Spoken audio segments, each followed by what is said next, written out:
We're jamming with Bruce and Michele, and today we're going to focus on the band Styx. Right. And Bruce, what do we know about Styx? So, just a little correction there. Not only are we going to cover Styx, but we're going to cover Dennis DeYoung also. Okay. Because we've seen him in concert, and he is separate from Styx.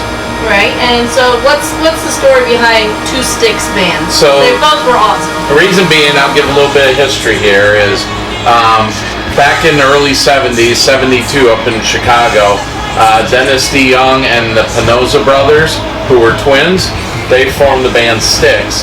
And an interesting fact on them is back when the twins were 12, back in 61, and Dennis DeYoung was 14, they started jamming in their garage, and then 11 years later they formed Styx. Okay. So through the years, other band members joined. You had James Young, who's JY, he's on the guitar, and then 75 Tommy Shaw joined. Well, with all that, there was a lot of tension. Well, you know, all these bands, creative differences and all. So they were very popular in the 70s. Here was my first Styx album, Equinox, and one of the kids at some point drew on it. And then they had Grand Illusion and Pieces of Eight. Kilroy was here, Cornerstone, and many others. I've got like 7 or 8 of their albums, and on the back of my shirt, it's all their albums. I'll turn around. So yours has it too. What's on the back of my shirt? It's all the albums other than their live ones. These are all their studio albums. There's about 15 of them on there. So in the 80s, like I said, they all parted ways, and then in the 90s they got back together. Well, it got worse and worse, and in 99, Dennis DeYoung, who was the founder, kind of got tossed from the band, and he's not shy to let you know it. He's 72, and we saw him in concert, and he's got a good band around him, and for 72, I hope I'm moving half that good. He's just all over the place, but, you know, so you got the sounds of Dennis DeYoung and the music of Styx, and then you still have Styx. Right. And highlighting for Styx right now, I would have to say, is their keyboard player and singer, Lawrence Gowan. He does the behind the back. He amazing. Spins around with it. He's just fantastic. Right. And then we don't want to forget Tommy Shaw, ladies. Remember him? Beautiful blonde hair on the guitar, just still looks like he's in the 1980s. He still looks the same, and one he's funny, like 60s. Yeah, he's definitely in his 60s. One funny thing was Dennis DeYoung's band now. There's actually 2 Tommy Shaw lookalikes. Yeah, and I know we kept looking at them, but wasn't that the one where the one guy looked just like the drummer? Yeah, the drummer from the Edisons. As anyone who knows us knows that the band we kind of follow around is the Edisons, and the drummer for the Edisons, he looked just like the one guy that was playing, and so that was pretty funny. Back from Ruth Eckerd Hall, I posted on Facebook, hey, is this your twin, or are you moonlighting with Dennis DeYoung? True. And we saw this Dennis DeYoung at Ruth Eckerd Hall. Yep. And then we might want to explain why we're wearing our cowboy hats today when it's 100 degrees out there. So you want to give us a heads up on why we're doing that? So when we saw Styx was back in late February or March, and it was out at the Strawberry Festival. And if you know the area, you know that's out in Plant City and kind of a rural area, and like Michele just indicated, we were freezing. It was so cold, and we were at the high schools. What high school? Yeah, well, I think it's more of a stage. I don't know that it's the high school. Oh, okay, but it was at the high school. Yeah, the property's at the high school, and we were way up in the stands, and we had gloves on to try and tape some of the songs, and I haven't been that cold since I was a kid in Wisconsin. But we went to the Strawberry Festival, which is a big festival out in Plant City, and they had the best strawberries, and we got to see animals, and we ate our way around the fair. Yeah, we literally ate from when we walked in until we left, and that was great. And then everyone carries out a flat strawberries. You gotta buy one. Definitely so. So we were at Plant City for Styx the band, and we were at Ruth Eckerd Hall for Dennis DeYoung. So we kind of covered our location out there. And it's actually the second time we saw Styx, back in 2003 down at St. Petersburg, Vinoy Park. Vinoy Park? Yeah. Yeah, it was Vinoy. It was Festival of the States, and we actually saw them then.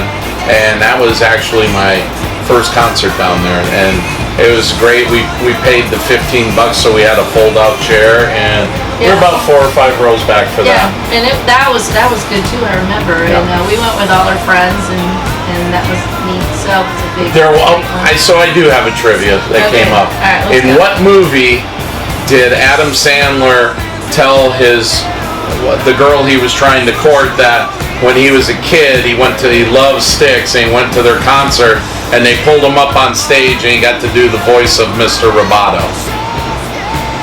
Should I know this?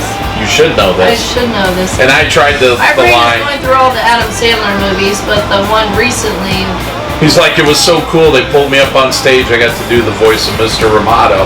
So when we were out at Plant City, I was hoping they'd do it, but we were so far back and up in the stands that wasn't happening. Yeah, I don't know who that is. Big Daddy. Oh, it was Big Daddy. That's right. That's correct. Because I was thinking in Grown Ups, it wasn't Grown Ups. So, and Bruce, we wanted to add to this segment maybe some concerts that are coming up that maybe y'all don't know about that you might want to go see. So who are we going to go see? A couple of them coming up is July 7th, Sunday night, Amalie Arena. We have ELO with Jeff Lynne. That's going to be good. And I'm assuming it's going to rock the house, being it's at Amalie. Mm-hmm. And then on the 12th, which is Friday night, we're going to be down at Ruth Eckerd. And it's a royal affair. You're going to have the founder of the Moody Blues, which his name escapes me now. I didn't know that. Yeah, and you're going to have Yes and Asia. And we tried to get into meet and greets, but you snooze, you lose. So, but we've got real good seats. I think 4th row for that one. Yeah, we should be pretty close. And on that. Thanks to our great friend with the Lightning, we've got really good seats for ELO on Sunday night. So, so we've got a bunch coming up. August we have Queen with Adam Lambert. That'll be good.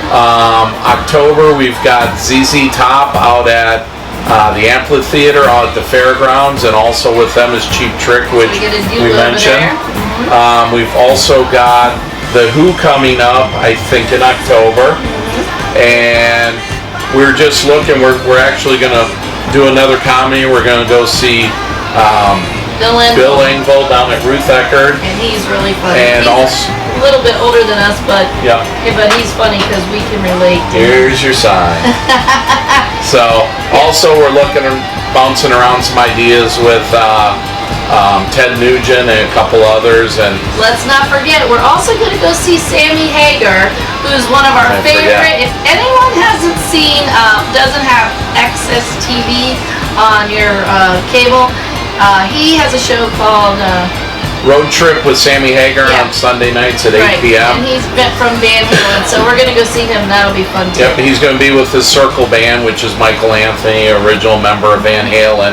That's over at Amway Center over in Orlando in November 9th. I'll be driving. And we're tossing around the idea in September, heading up to Atlanta to see Leonard Skinner. They're not coming into Florida on this final piece because their last concert last year was in Jacksonville, their hometown. So looking around just on the calendar today, if anyone's watching this from the Wisconsin area, I was going through the Summerfest schedule, which starts I think this coming weekend.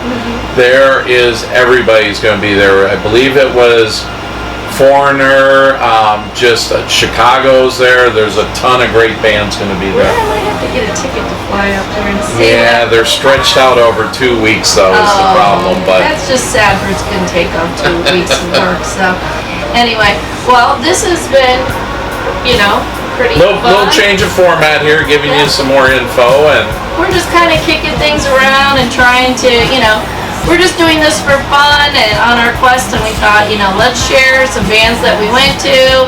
And I said to him, let's start telling some people about some concerts so maybe you can get some tickets and see us there. And don't forget, as our favorite band would say, go out and see your local bands. That's where it's all at. Look up your local bars. Well, I know Pete's Central. Pete's Grand Central. Pete's Grand Central on Saturday night. They have live music. Yeah. And we just did the American Dream. In fact, today was the day the American Dream came out, where we focused on his nightlife place, I guess, Yeah. in downtown Newport. So. And as late summer rolls around down Sims Park, they'll start having the concerts in the park like once a month, probably September time frame. They'll start up when it cools down a little bit, and those will go through April. And those are all free. The only one we had to pay for was when Eddie Money was there, and at 30 or 40 bucks, I would have paid double. It was a great show, about maybe 1,000 or so people, but go out and see your local bands, support them. Yeah. So everyone, this is Bruce and Michele, and we are Rockin' Florida Real Estate. We'll see you next week.